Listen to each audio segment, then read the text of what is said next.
le monde, c'est Aurélie, bonjour et bienvenue à chacun de vous. J'espère que vous allez tous vraiment très bien, je suis ravie de vous retrouver pour notre petit rendez-vous du samedi matin, notre rendez-vous carterie. Et aujourd'hui, on va faire 2 cartes ensemble, 2 cartes action, des cartes avec une ouverture tronquée. Très sympa, très facile, vous allez voir. Alors on y va? Alors asseyez-vous, détendez-vous, abonnez-vous et c'est parti. Pour commencer, je vous donne un petit aperçu d'une des cartes que l'on va réaliser ensemble. C'est donc une carte avec un message sur le devant, une petite fenêtre en forme de cœur, pourquoi pas pour la Saint-Valentin, et regardez cette ouverture très originale. En plus, l'avantage, c'est que la carte peut tenir debout sans souci. Donc, ce n'est pas mon idée, c'est une idée reprise d'une vidéo de Jennifer Maguire. Mais franchement, j'ai trouvé ça top parce qu'il n'y a vraiment pas besoin de beaucoup de matériel. Ce sont des cartes qui sont faites très rapidement, et puis on a tout de suite un petit résultat très sympa. Alors c'est parti pour la première carte. On va faire 2 cartes ensemble aujourd'hui, juste pour vous donner plus d'idées de ce que vous pouvez faire. Donc je vous montre le papier que j'ai utilisé, c'est donc du papier de chez Action. Donc pendant que je vous montre les différents blocs utilisés, je tenais juste à vous dire rapidement que les stylos applicateurs de Strass sont de retour dans la boutique, pour tous ceux qui étaient intéressés et qui n'ont pas pu commander la dernière fois. J'ai également reçu pas mal de sequins assez intéressants. Donc allez faire un petit tour dans ma boutique pour ceux qui sont intéressés. Je vous mets le lien juste sous la vidéo. Donc voilà, j'ai choisi ces 2 blocs-ci de chez Action. Donc pour avoir un papier à motif, et puis j'ai choisi également du papier sans motif, juste du papier coloré pour aller avec. Donc voilà le combo pour l'une des 2 cartes. Donc ce joli papier à motif, franchement, il est vraiment magnifique, avec un papier turquoise assorti. Et puis voici pour l'autre carte, donc du papier à motif avec des fleurs qui brillent, et un papier gris pour aller avec, là encore. Donc on va commencer par cette carte-ci. Donc simplement, j'ai pris un A4 coupé en 2, que je replie à nouveau, et voilà ma petite base de carte. Donc une base de carte A6, 10,5 x 15 cm environ. Donc c'est vraiment la taille standard avec laquelle je travaille. Ensuite, il va falloir faire un pli sur le devant de cette carte. Donc moi j'ai choisi de le faire à environ 4 cm du pli central. Donc ça, c'est vous qui voyez en fonction de la taille de vos dies, des matrices de coupe que vous allez utiliser. Moi, pour les 2 matrices que j'ai utilisées aujourd'hui, j'ai choisi de faire un pli à 4 cm. Vous voyez? Jusque-là, rien de compliqué. Et vous allez voir, il n'y a vraiment aucune étape compliquée dans cette carte aujourd'hui. Donc voilà, je vous montre, c'est bien 4 cm. Ensuite, pour cette première carte, je vais prendre une matrice de coupe ronde, donc un rond qui fait environ 6 cm de diamètre.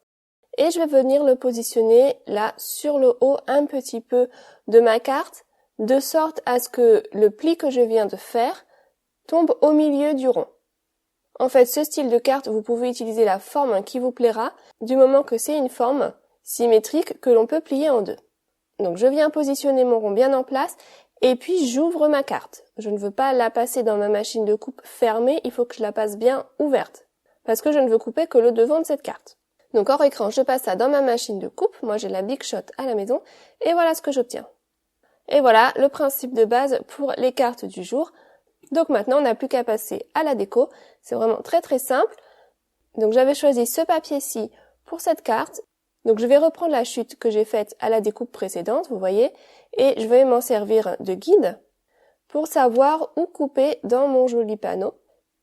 Voilà, comme ça, ma chute, là, je la plie en 2, et du coup, je peux bien positionner mon die, de sorte à ce que mon panneau à motif soit coupé avec un demi-rond. Parce qu'il va venir se placer comme ceci, vous voyez? Ensuite, on n'a plus qu'à passer à la décoration. Donc, j'ai rechoisi ce die de chez Action, XOXO, que j'ai découpé au départ dans du papier noir. Puis, en fait, il y avait trop de contraste par la suite, j'ai changé la couleur. Mais je voulais juste vous montrer une petite astuce ici, pour économiser la vie de vos plaques de découpe. Donc moi là j'ai ce set avec ces 2 plaques qui sont quand même bien fatiguées, je les ai beaucoup utilisées, vous voyez la plaque du dessous elle a vraiment bien vécu. Pour ce style de dies où vous voyez le dessus de la découpe sera protégé, d'accord? Eh bien je n'ai pas besoin d'utiliser une plaque de découpe en bon état puisque ma découpe sera protégée par mon dies. Donc là pour le coup je vais prendre mes 2 vieilles plaques. Par contre, quand je veux découper une forme ouverte et protéger mon papier, comme je l'ai fait là précédemment, alors là, pour le coup, eh bien, je vais prendre une plaque en meilleur état. Et je ne vais pas prendre cette vieille plaque parce que ça risque de venir laisser des indentations dans mon joli papier et l'abîmer. Si vous avez un tout petit peu d'expérience avec les machines de coupe, vous savez que les vieilles plaques, ça laisse des marques sur les papiers et que donc ça les abîme. Donc ce que je fais, c'est que j'ai juste sorti une plaque neuve d'un nouveau set et celle-ci, je l'utilise pour ce genre de découpe quand je veux protéger mon papier, pour mettre par-dessus. Donc j'utilise une vieille plaque dessous et une plaque en meilleur état par-dessus. Et celle-ci, pour la garder neuve plus longtemps, je ne l'utilise vraiment que pour les découpes que je veux protéger en quelque sorte. Comme le rond là par exemple, ou mon papier à fleurs. Par contre, pour cette salutation qui est bien protégée déjà par le dies et donc qui ne s'abîmerait pas avec une vieille plaque, eh bien je prends mes vieilles plaques. Voilà, j'espère que c'est clair. J'ai oublié de vous partager ça lors de la vidéo sur les astuces, mais voilà, là j'y ai pensé, donc c'était l'occasion. Donc j'ai tout été découpé hors écran, comme je vous le disais, finalement le noir c'était un petit peu trop contrasté à mon goût, donc j'ai découpé la salutation en grise. Et puis là maintenant on va pouvoir venir coller. Donc il va falloir venir en coller simplement cette partie-là, la moitié intérieure, vous voyez, de là où on avait plié. Et voilà donc la base de carte qui est formée. C'est chouette, non ? Ensuite, eh bien, il n'y a plus qu'à venir fignoler la déco. Donc, j'ai choisi de mettre du papier à motif de ce côté-là. Après, dans la vidéo d'inspiration de Jennifer Maguire, elle rajoutait aussi des décorations de l'autre côté avec des tampons en motif répétés. Là, pour moi, je trouvais que ça faisait trop chargé. Après, vous faites vraiment comme vous voulez pour la déco. Donc voilà, ça y est, c'est également collé en place. J'aurais presque dû le coller avant de coller ma base de carte, ça aurait été plus simple pour couper sur les côtés. Mais bon, pas de souci, j'ai pris mes ciseaux, j'ai coupé de tous les côtés, ça s'est finalement bien passé. Et puis voilà, pour finaliser un petit peu le tout et donner une meilleure finition, une jolie petite bande de papier, donc là c'est du papier argenté brillant. Ça fait un joli rappel avec ce papier à motif. Donc voilà, je colle une fine bande de papier le long du papier à motif. Et puis pour pouvoir asseoir ma salutation, j'ai découpé un rond avec le même dies, cette fois-ci dans du papier blanc. Pour les salutations, en général, les petits mots, j'aime bien coller plusieurs couches l'une sur l'autre. Je trouve que ça ressort mieux, que ça fait vraiment beaucoup mieux fini là encore. Donc je prends le temps de coller deux petits mots l'un sur l'autre. Là, j'ai pris mon poinçon. Si vous voulez, vous pouvez prendre un cure-dent. Voilà, vous faites avec ce que vous avez chez vous. C'est vrai que ça prend un tout petit peu plus de temps de rajouter cette étape, mais franchement, je trouve que ça vaut le coup. Ce sont tous ces petits détails que vous allez prendre le temps de bien fignoler, qui vont vraiment faire le petit truc en plus sur votre carte à la fin. Donc voilà, je colle ma salutation en place. Et puis là, je trouvais que ça manquait de quelque chose. Peut-être parce que j'ai collé ma salutation un poil trop haut, j'aurais peut-être dû la centrer, tout simplement. Du coup, j'ai décidé de rajouter un petit mot sous la salutation. Voilà, donc ce petit mot-là ne vient pas de chez Action, mais c'est pas grave. Regardez, j'ai été finir la déco hors écran, et voilà ma petite carte. Sympa, non ? Franchement, j'aime bien. Ça change un peu, c'est vite fait, c'est élégant, épuré. Tout ce que j'aime. Allez, je vous montre un deuxième exemple. Juste pour donner toujours plus d'idées, pour varier les formes. Donc cette fois-ci, on va utiliser un petit cœur à la place du rond. Donc comme tout à l'heure, je reprends une feuille A4 coupée en deux, que je replie à nouveau en deux. Je vérifie la taille de mon dies pour savoir à peu près où plier. Donc au milieu de mon cœur par là. Et voilà, je viens faire mon pli. À droite du pli central. Là encore, c'est à environ 4 cm du pli central.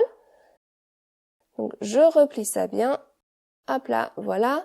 Ça y est, ma base de carte, elle est déjà formée. Franchement, ça va super vite. Et ça le fait. Ensuite, comme tout à l'heure, je prends la matrice de coupe choisie. Donc là, en l'occurrence, un cœur. J'ouvre bien ma carte avant de la passer dans la machine de coupe. Et voilà ce que ça donne. Je prends mes repères pour venir couper à nouveau dans mon papier à motif. Donc là, cette fois-ci, j'ai même pas pris la découpe. J'ai simplement placé mes éléments les uns sur les autres comme ceci pour prendre mes repères. Hop là, dans la machine de coupe et c'est coupé. Et cette fois-ci, pour aller avec ce joli papier-là, eh bien, j'ai choisi de rajouter une fine bande dorée, puisqu'il y a du doré dans le motif, donc du coup, ça fait un joli rappel. Et pour cette carte-ci, j'ai collé en premier le papier à motif avant de coller l'intérieur de la carte. Du coup, c'est plus facile à couper puisque je peux complètement ouvrir ma carte pour venir découper. Donc je coupe ça, voilà, là c'est fait. Et maintenant, je peux venir en coller toute la bande du milieu. Voilà. Et plier la carte et j'appuie bien. J'ai à nouveau découpé la forme en blanc pour venir asseoir ma salutation et je viens coller ça au milieu.